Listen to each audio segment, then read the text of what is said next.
Busy kami lahat dito. Pisum board. Ayan, gamit namin sa fascia. 1/4? 1/2. 1/2 pa, makapal. Eh, iba dyan, 1/4 lang ginagamit. Hi, Tayo, bet kamusta kayo dyan? Hi, may shoutout ka ba? Shoutout na dali, shoutout mo girlfriend mo. Wala ka girlfriend? Grabe. So, ayun, kinukulayan namin yung stainless ngayon. Ayan, bago. Na-required kasi ng aming client na kailangan kulayan sa McKinley. Bakit dilaw to, Tay? Yan yung galba, yan ang pagkapakapit na stainless para kumapit yung pintura natin. Primer ng galba. Galvalum? Galba ko yung synchromate para sa Synchromate. Para kumapit yung stainless. para kumapit Yung pintura. Ay, sorry Para umabot yung pintura sa stainless, kailangan synchromate.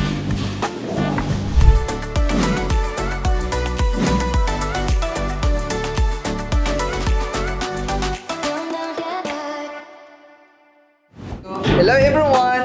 Welcome back to my channel. I'm Paul Castillo and for today's video, ipapakita ko sa inyo kung paano yung pagpintura sa stainless cutter. Kasi ito ay part 5 na to ng renovation natin doon sa McKinley. So, na-required kasi sa atin na kailangan yung stainless ay ating kulayan, di ba?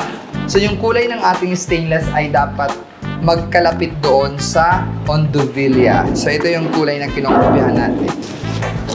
So, walang hard yan. So, ito yung kulay na kinokopyahan natin. Kasama natin yung aming pintor, si Tay Obe. Tay, matagal ka ng pintor, di ba? Opo. Ilang taon na? Ang 25 na yata. 30 years. 30 years na siyang pintor. So, marami na siyang pinturahan sa akin. So anyway, ay papakita ko sa inyo kung paano yung tamang pagpintura ng stainless cutter. So una, syempre, kailangan ay lilihaan natin siya. Kailangan lilihaan natin siya para gumaspang yung ating stainless. Ang purpose nun kasi para kumapit yung ating pintura. Hindi siya mababakbak. Di ba tayo tama? So yun. And then, after natin lihaan, yung ginagawa ni Kuya, kaway ka naman dyan. Yan, wala na siyang isa-shot. After natin... Ay! May sound ba? Parang wala. Meron ano? Yeah. Kasi nandito yung mic sa ilalim. So yun, after natin lihaan, pipinturahan natin ngayon ng kulay dilaw. Ito yon. Asan ang pintura natin kulay dilaw? So ito, kailangan natin pinturahan ng dilaw. May pipinturahan pa ba ako? Ito yung kailangan natin pintura. Epoxy zinc chromate. So primer yellow, kulay dilaw siya. Ang purpose nito, pag natuyo kasi, dito kakapit yung pinaka-final coat natin na pinatimpla, di ba? So yung pinatimpla naming coat na color is Rock Guard. Gamit namin yung Boysen Rock Guard na Spanish red. Pero tinimpla na namin siya ng color para magkahawig doon sa ondovilla na ating roofing. So, yun yung pinakamaganda nun. Ito, brush lang actually yung gamit namin dyan. Pinturahan natin. So, yan. Tingnan mo. See. So, baby roller lang gagamitin natin. Hindi na kailangan ng spray yan. Yan. No need to spray. And let them dry. Siguro mga 30 minutes natin siya i-dry. Tama, 30 minutes, no? Mabilis lang matuyo yung... Mabilis lang matuyo itong synchromate natin. So ito yung gagamitin natin para mabilis kumapit yung ating pinaka-final coat. Tapos yung pinaka-final coat natin ay ito yon. Boysen Rock Guard, Spanish Red.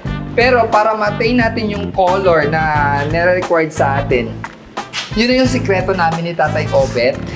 Kung paano timplahin yon kasi kami na yung nagtitimpla nun para ma-attain natin yung color na ina-attain natin na gustong-gusto ng ating client. So yun yung tamang pagtimpla at saka tamang pagpintura. So siguro mga dalawang coat na Rock Guard, di ba tayo no? Dalawang coat tayo na Rock Guard. So ito na yung final. Yan, di ba ang ganda no? So yan yung pinaka-final na pintura natin. So, yan. Diba? Kakulay. Kulay na kulay. And then, after ng stainless, yung mga flashing naman, yung pre-painted naman, yung ginawa naman natin doon, hindi na tayo gumamit ng chromate. Hindi na tayo gumamit ng yellow chromate kasi hindi naman siya stainless. Pre-painted naman siya. Ang gagawin lang natin doon ay lilihain din natin. Anong number ng liha natin? Number 150. Ang branded yan. Okay. Number 150 na liha yung ginamit namin para matanggal lang para maging rough lang yung original na coat niya. Kasi medyo madulas yun dahil oven bake yun. Pero, ang liliha lang natin, hindi yung huwag natin hayaan lihain na umabot siya hanggang base metal. Kasi pag naabot yung base metal, ninipis yung yero. So medyo rough lang.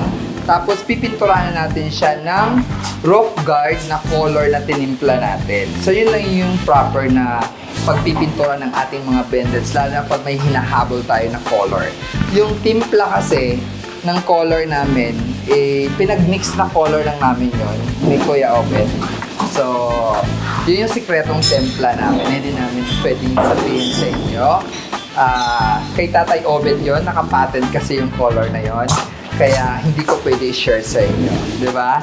So, ayun, I hope nagustuhan yung video ito. Kung nagustuhan nyo, please don't forget to like and give me a comment. At kung meron kayong katanungan, mag-comment lang kayo sa baba at sisikapin kong sagutin with my technical team. Except yung paano yung sekreto ng timpla ng color ni Tatay Obet kasi nakapatent talaga yun. Diba? So yun lang.